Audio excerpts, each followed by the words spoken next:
Buya, kalau kita mengenal nabi-nabi itu dari Jazirah Arab, nabi-nabi dan rasul, kenapa tanah air kita ini penuh dengan wali-wali? Masya Allah. Ada 9 wali sebagai sebuah kode ayat, tanda-tanda. Ini ada apa, Buya? Sebelum kita ngomong tentang jenis-jenis wali ya. Masya Allah. Ya. Nanti ada pencirian yang lain dari wali. Ini kan 3 strata. Kamu yang mana dulu? Itu dulu pencirian. Mumpung masih. Kenapa dulu ya? Kenapa dulu? Nanti baru masuk ke macam-macam wali. Kenapa di negeri kita banyak cerita-cerita kewalian? Sebentar, Buya, tadi Buya mau ngejelasin wali Ja'far nggak tuh? Oh, itu yang mau saya jelasin nanti.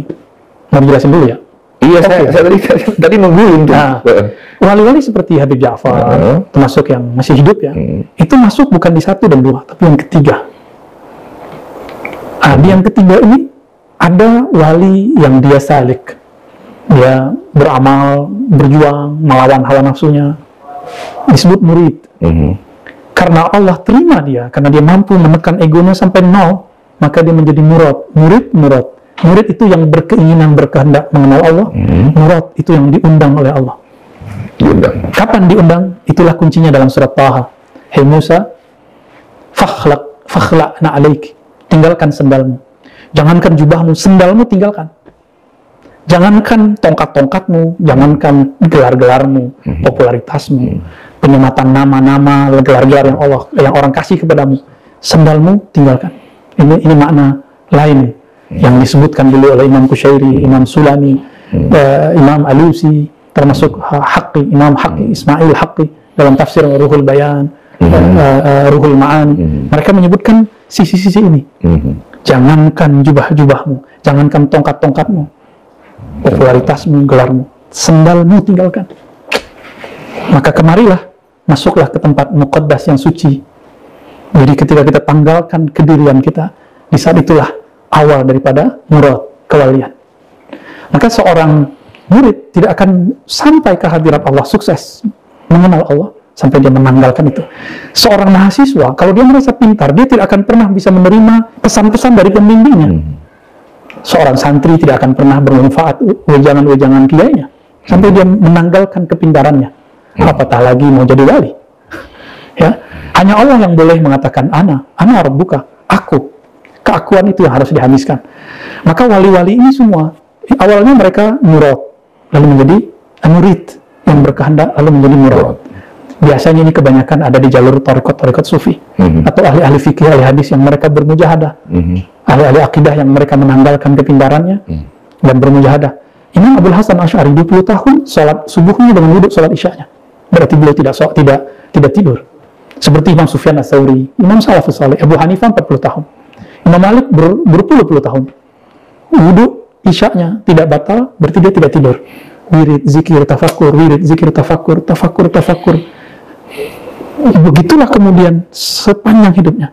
Bahkan Sufyan Ats-Tsauri ketika tertidur dari wirid malamnya, dia nangis di siangnya. Kita tidak sanggup seperti mereka. Inilah disebut jalan kewalian sufi, yang kita sebut sekarang ilmu tarekat, ilmu tasawuf.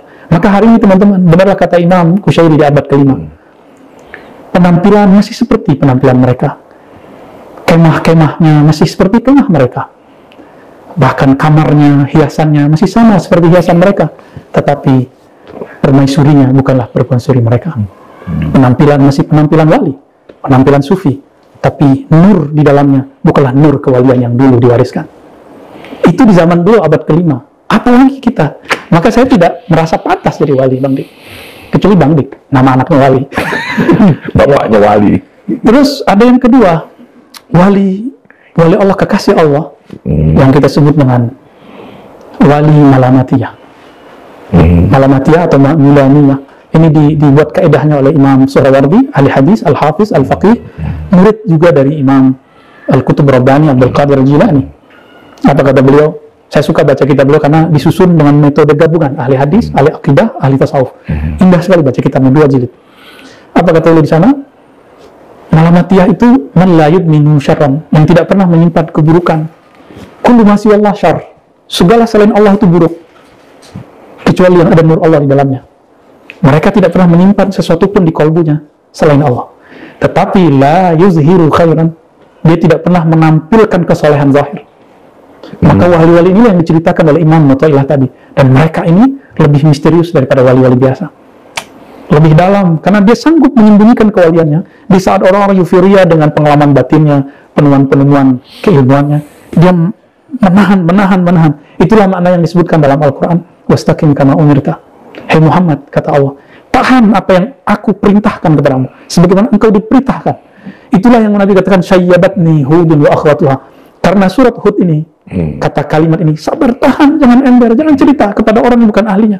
Itu membuat Nabi beruban. Jadi Nabi tidak beruban karena istrinya 9, Bang Dik. Saya bingung. Tapi Nabi beruban karena memikirkan hal itu. Lalu yang ketiga, itu malamatiyah. Sebenarnya malamatiyah ini yang dahsyat. Sebenarnya kalau dibahas panjang lagi tuh ya. Malamatiyah itu di situ Allah menyimpan, karena sesuatu yang berharga itu disimpan di tempat paling berbahaya. Sehingga orang mengira bahwa, orang masa dia sih? Gitu. Jadi tempat penyimpanan paling hebat itu adalah tempat yang menurut orang paling berbahaya. Dan Allah menyisipkan mereka di tengah-tengah orang-orang ini. Jadi kalau mau cari wali begitu, bukan di Zawiyah, bukan di Cafe Rumi ya, bukan di Zawiyah, bukan di Ribat Nuraniyah, bukan. Tapi di tengah kehidupan kita ini, orang-orang ini mungkin dia berpenampilan yang menurut kita kan membayangkan wali itu zuhud, belum tentu dia berzuhud secara zahir. Wali itu di gunung, enggak ada. Dia mungkin di jurang. tapi baru kali ini ya podcast ya, kameramen ikut ngomong. Dan Allah menitipkan rahasia-rahasia itu banyak sekali. Itulah yang disimbolkan Nabi Allah Khidir ketika Sayyidina Musa alaihi salatu wassalam mengatakan, aku tidak kenal ada yang lebih tahu dariku. Secara intelektual itu benar, Nabi Musa tidak menemukan, maka dia tidak salah adab. Tapi secara spiritual, itu cara Allah untuk memberi pelajaran untuk Nabi Musa. Walhasil diberikan penanda. Coba, apa hubungannya antara ikan dengan Nabi Khidir? Apa hubungannya? Kan nggak ada. Maka hubungan-hubungan yang puzzle seperti inilah yang bisa disadari oleh orang tertentu mengenai man huwal wali rahasia itu ya. Wali-wali malamatiyah yang memegang rahasia itu. Ya. Kalau yang pertama tadi, ya kita tahu ya, ada pimpinan Jamiah Thariqah di Jawa, ada di Sumatera, ada di dunia. Itu jalur yang tadi, yang pertama. Yang kedua, bahkan barangkali wali-wali sufi pun nggak tahu ini. Dan dia juga mencari sosok-sosok ini. Lalu yang ketiga, wali majzub. Hanya disebutkan dengan jelas di dalam kitab Imam Surawardi. Majzub, kalau bahasa Banglik, majdud. Kalau saya wali kejedut. Wali majzub itu dari kata jazabah. Jazabah menariknya. Majzub yang ditarik. Yang ditarik oleh cinta Allah, mahabbatullah. Yes. Cinta itu mungkin nggak kalau nggak kenal Bang Dik.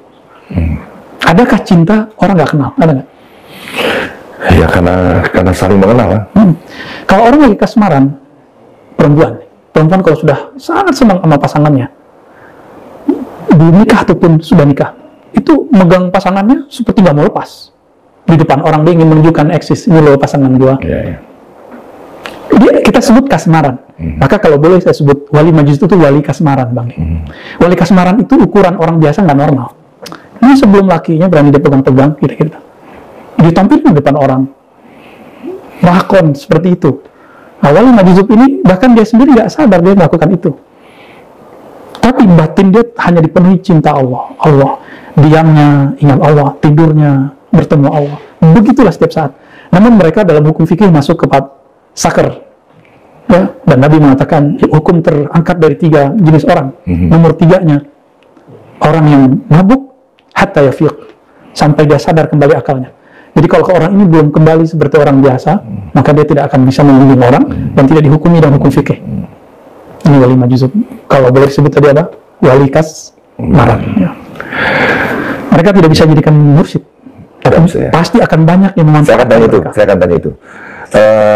Para pemirsa dari channel Rumi Cafe Jakarta, luar biasa ya pernyataan gue. Saya jadi berpikir ya, buat ibu-ibu terutama nih, jangan-jangan suami kamu ini wali, tapi karena terlalu dekat. Wali itu adalah kan cahaya yang dipercikan cahaya dari sumbernya yang maha bercahaya, sehingga engkau terlalu silau melihat suamimu yang wali dia sebenarnya. Bayangin kalau cahaya dia terlalu dekat, apa yang kau bisa lihat? Sementara kau hanya melihat negatifnya aja, dia tidak mengorok, ya kan? Kok sepertinya sholatnya terlambat, terus makannya seenaknya aja, angkat kaki dan lain-lain. Tapi anehnya, suamimu banyak didatangi orang-orang. Kenapa begitu? Karena melihat cahayanya dari jauh.